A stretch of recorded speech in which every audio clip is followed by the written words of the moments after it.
Estén en esta mesa de la nota dura. Ana Lorena Delgadillo es directora de la Fundación para la Justicia y el Estado Democrático de Derecho. Gracias, Ana Lorena, por estar por acá. Hola, buenas noches. ¿Ana o Lorena? Gracias. ¿Cuál te sientes más cómoda? Ana Lorena. Ana Lorena, perfecto, juntos. Eduardo Bojorquez también anda por acá, director de Transparencia Mexicana. Gracias. Gracias a ti, por estar. Javier. Eduardo Bojorquez. Eduardo y Borges. Y Alfredo Lecona, defensor de derechos humanos. Alfredo, gracias por estar por acá. Al contrario, querido. De verdad, activista y también una persona comprometida socialmente, como todos los que están en esta mesa. Pues, a ver, empecemos si quieres contigo, Ana Lorena. ¿Qué sucedió hoy en el Ángel de la Independencia y por qué se juntan estas causas para decir vamos por una fiscalía que sirva? Bueno, pues el día de hoy, como viste, dos colectivos importantes que hemos venido trabajando. Uno, el Vamos por Más, todo el tema anticorrupción, y el colectivo Fiscalía que Sirva. Salimos junto con cerca de 200 organizaciones, activistas, académicos, líderes de opinión, periodistas y grupos de víctimas, pues exigir realmente la transformación de la Procuraduría General de la República a una fiscalía que sirva. Un poco la reflexión es... Sí, ¿qué significa tener una fiscalía que sirva?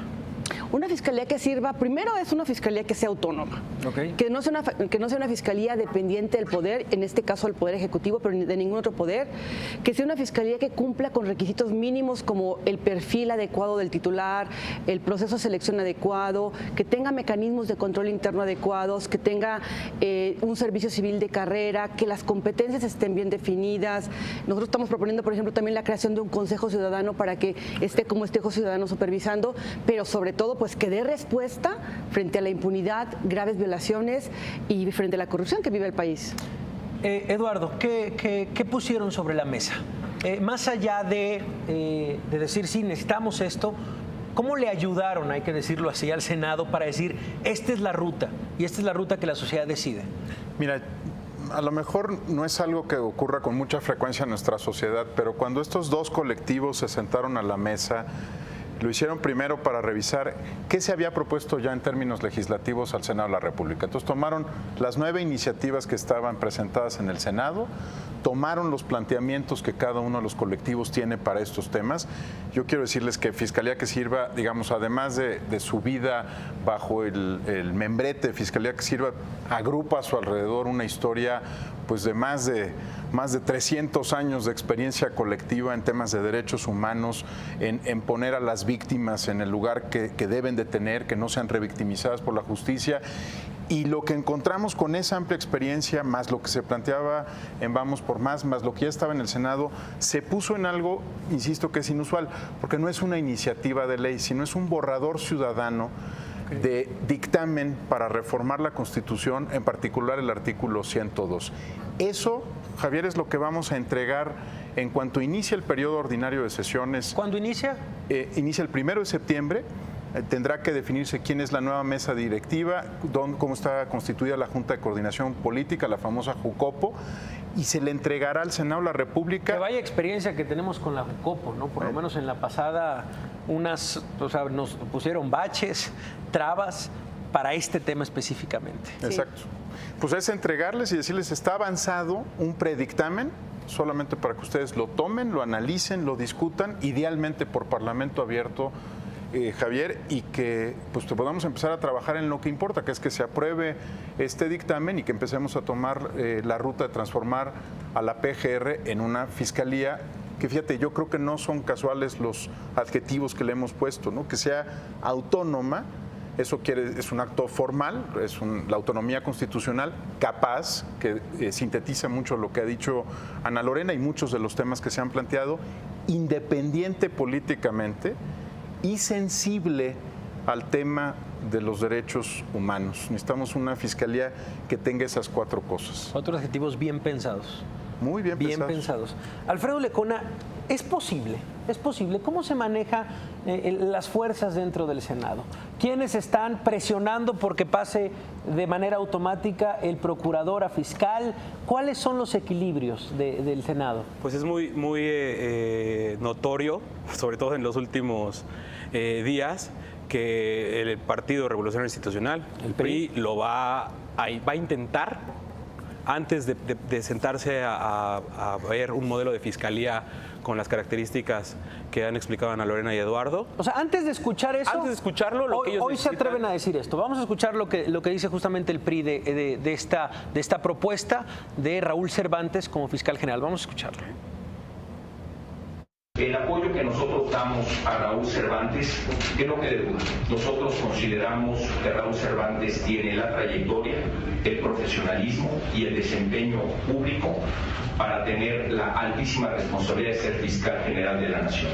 Ha hecho un extraordinario trabajo como Procurador General de la República y contará con nuestro apoyo hacia adelante. Bueno, esa es la declaración Es que es esto lo que no puede ser. O sea, llevamos años, ya desde 3 años desde la publicación de la reforma constitucional en materia político-electoral, donde se insertó este tema, en los que no ha habido una voluntad política del Senado para construir realmente el modelo de fiscalía que queremos de cara a la sociedad, el modelo de parlamento abierto, escuchando la experiencia internacional, escuchando a las víctimas. Y entonces hoy se centra todo en el pase automático de Raúl Cervantes, cuando nosotros hemos dicho que ese no es el tema principal, que sin embargo no se puede permitir. Y ahí hemos sido muy claros también que no puede haber un pase automático de Raúl Cervantes. Sí, no, es increíble cómo quien fue abogado del PRI, y hasta se presumió que por quién sabe cuántos presidentes o cuántos líderes priistas fue acompañando Cervantes, hoy sí, o sea, se le pide autonomía a esa figura. Independencia del poder político. El poder no se va a investigar a sí mismo.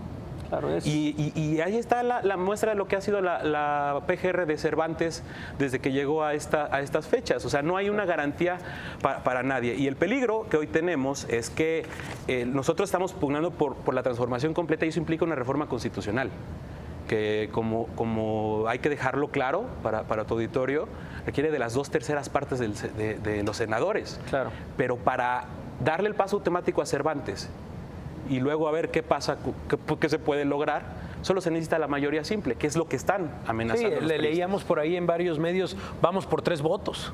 O sea, diciendo, vamos por 3 votos y vamos a cazar 3 votos. Y bueno, pues hemos escuchado un par de panistas diciendo, levantando oigan, la mano, 3. Pues, sí. Entonces, ¿qué agregar, Ana Lorena? No, pues una cosa que es muy importante es que tú tienes que tener una independencia política para poder investigar al poder. O sea, lo que hemos visto con escándalos en el país, como la Casa Blanca, como el caso Ayotzinapa, como otros casos de graves violaciones, es que cuando está implicado el poder, es muy difícil que alguien que pertenece a este poder se autoinvestigue. Eso lo hemos visto en las historias de todas las procuradurías. Y lo que nosotros también cuestionamos seriamente, pues es que, ¿dónde están los resultados? Porque nosotros estuvimos la semana pasada afuera de la PGR con víctimas de la masacre de los 72, exigiendo que se cumplan las cosas mínimas. No tenemos acceso a los expedientes, las víctimas siguen siendo maltratadas. O sea, si se quisiera dar una respuesta desde la Procuraduría de Justicia, desde la Procuraduría General de Justicia, en este momento en la República, se estuviera dando la respuesta, y no hemos visto que haya habido un trabajo a fondo para que haya una respuesta, ¿no? Hay archivos hay apilados, oportunidades. ¿no? Hay archivos apilados y archivos con víctimas, que ese es el tema, y ese es el centro de la discusión, las víctimas que no son atendidas por el gobierno. La gente nos pregunta a través de Twitter, Eduardo, esta de Vamos por una Fiscalía que Sirva, ¿propone personajes para llegar a fiscal general? ¿Tienen alguno en mente? ¿O es crear lo que ustedes dicen para que se llenen los espacios? O sea, nosotros requerimos de un fiscal que sea así, así, así, así. Y bueno, el que entre en estos adjetivos. Es llenar de significado la expresión fiscalía que sirva. 5 puntos. Uno es cómo se elige al fiscal y bajo qué criterios. Nuestra intención es que sea un proceso mucho más abierto, que no se limite a la intervención exclusiva del Senado y la Presidencia de la República, sino que haya, como en otros países, paneles de especialistas que van ayudando a conducir el proceso. Decía ya Ana Lorena 2 cosas muy importantes: que tenga algún mecanismo de supervisión externa, se trate de un consejo consultivo o de un consejo del Ministerio Público, pero que supervise el trabajo cotidiano del nuevo fiscal.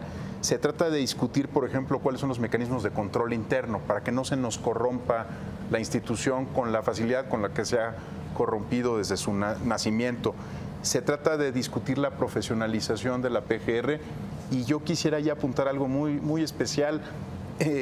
Los servicios técnico-forenses, la parte, digamos, técnica, se nos ha corrompido, se nos ha debilitado. Claro. Y entonces te tira todos los expedientes desde el punto de vista de justicia.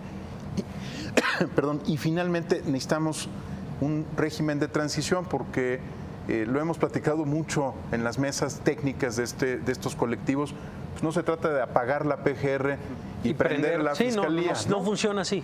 Estamos construyendo instituciones y eso toma tiempo. Hay procesos que hay que discutir, cuidar los derechos laborales de los trabajadores. No se trata de ponerlos en incertidumbre jurídica. Se trata de asegurar que se va migrando de manera inteligente y cómo se acompaña ese proceso. Entonces no traemos, para decirlo muy claro, no es que tengamos otro candidato, sino queremos un proceso de selección pues diferente y que le permita, incluso en ejercicio de sus derechos constitucionales, a Raúl Cervantes, si así lo decide, contender por esa posición junto con otros candidatos que podría haberlo, ¿no? Ok, es muy interesante lo que acaba de decir Eduardo. Y enfilando un poco a justo el tema que hablábamos al inicio de esta mesa, que es el quinto informe de gobierno del presidente Enrique Peña Nieto. Queda, y es determinante esto para los últimos 15 meses del gobierno. ¿Cómo llega Enrique Peña Nieto en el tema corrupción, el tema de derechos humanos? ¿Qué visión, Alfredo? Es todo. O sea, este tema lo es todo. Decía Ernesto López Portillo, es la madre de todas las batallas, y en serio es la madre de todas las batallas. No hay tema de estos agravios que hemos vivido en el sexenio, de estas violaciones a derechos humanos, violaciones graves a derechos humanos, estos escándalos de corrupción, esta crisis de credibilidad de instituciones que no pasen por la PGR. Es todo. Es todo, y justo creo que un reflejo muy importante de esta importancia es el mismo Sistema Nacional Anticorrupción. O sea, vimos que en un momento, a finales del año pasado y a principios de todo se centraba en el fiscal anticorrupción, ¿no? En una construcción de que, dijo Pablo Escudero en noviembre, no se pueden hacer investigaciones acuciosas sobre hechos de corrupción si no hay fiscal anticorrupción. Y no hay nada más falso que eso. Porque como están las cosas, el fiscal anticorrupción está atado presupuestal y operativamente del Procurador General de la República. Entonces, la autonomía verdadera, la autonomía en la que tenemos que construir y la independencia de su titular es en la PGR. Entonces, yo sí veo, es una consideración personal, que la resistencia a la transformación de la PGR obedece a la construcción de un paquete de impunidad transeccional, para decirlo con todas sus letras. Okay. Y es parte justamente de enfocar este quinto informe. ¿Qué agregar, Ana Lorena Delgadillo, de esto, de cómo llega al quinto informe? Hemos visto spots, hemos visto diferentes tal, pero me parece que llega esta presencia de la ciudadanía en un punto necesario. El viernes se presenta el informe y vaya, tú tienes muy de cerca la temperatura en tema de derechos humanos de víctimas que no han sido escuchadas. ¿Puede dar una vuelta de tuerca todavía el presidente? Pues mira, lo que nosotros hemos visto es muy cuesta arriba, evidentemente, en los temas de derechos humanos. Estamos viendo, por ejemplo, en el tema de la desaparición de personas, ¿no? Que las cifras hablan pues ya más de 30,000. Estamos viendo también en el tema de homicidios que en lugar de ir disminuyendo, vamos aumentando las estadísticas. Estamos viendo también que en la resolución de casos pues que son difíciles y complicados para el país, no vemos a una procuraduría determinante en los casos de los gobernadores que están siendo perseguidos, en el caso de Odebrecht. O sea, vemos en casos donde la Procuraduría tendría que dar un golpe en la mesa, sustentarse de una manera muy fuerte y sólida, entonces podría mostrar cuál es la voluntad acerca del tema de la impunidad, y no lo vemos así. Yo lo que creo es que las cuentas las cierra en rojo el presidente de la República. O sea, entrega a un país muy marcado por la violencia, entrega un país donde la ciudadanía está muy descontenta, y entrega un país que se quedó esperando reformas estructurales. La reforma de la Procuraduría es una reforma estructural para todas las democracias, claro. Y en ese sentido vemos por otro lado un paquete de reformas que parece que quieren tirar el Estado de Derecho. Por ejemplo, la Ley de Seguridad Interior, más militares en la calle, otro tema. O el paquete de la miscelánea penal, ¿no? Que lo que trata es de darle un revés tremendo al sistema acusatorio en el que tanto invirtió el país. Entonces vemos de manera muy desafortunada que eso está pasando. Lo único que podría suceder ahorita es que en atención a lo que hoy fuimos a exigir este grupo de sociedad civil, de empresarios, de víctimas, de actores, es que se pase esta reforma estructural, que es la reforma de la Procuraduría General de la República hacia una fiscalía autónoma, que el Senado asuma sus responsabilidades, que dé este paso, y eso sí, nos podría dar una muestra de que hay por lo menos una pequeña voluntad de cambiar las cosas. Una breve conclusión, Eduardo, ya nos tenemos que ir. Mira, muy rápidamente.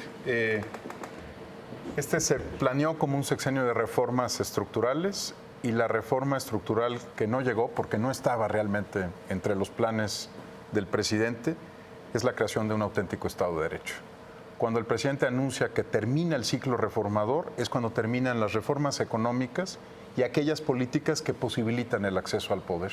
El gran pendiente de esta administración, y yo te diría de la vida de nuestra República en los últimos 30, 35 años, ha sido empezar a construir un auténtico Estado de Derecho. Ana Lorena Delgadillo, directora de la Fundación para la Justicia, el Estado Democrático y Derecho, gracias por estar esta noche por acá. Gracias. Eduardo Borges, gracias director Javier. de Transparencia Mexicana. Alfredo Lecona, muchísimas gracias por estar también por acá. Bueno, es parte de un tema que no vamos a soltar aquí en la nota dura. Vamos por una fiscalía que sirva. Es el movimiento, un movimiento de más de 100 organizaciones, de una ciudadanía que despierta poco a poco.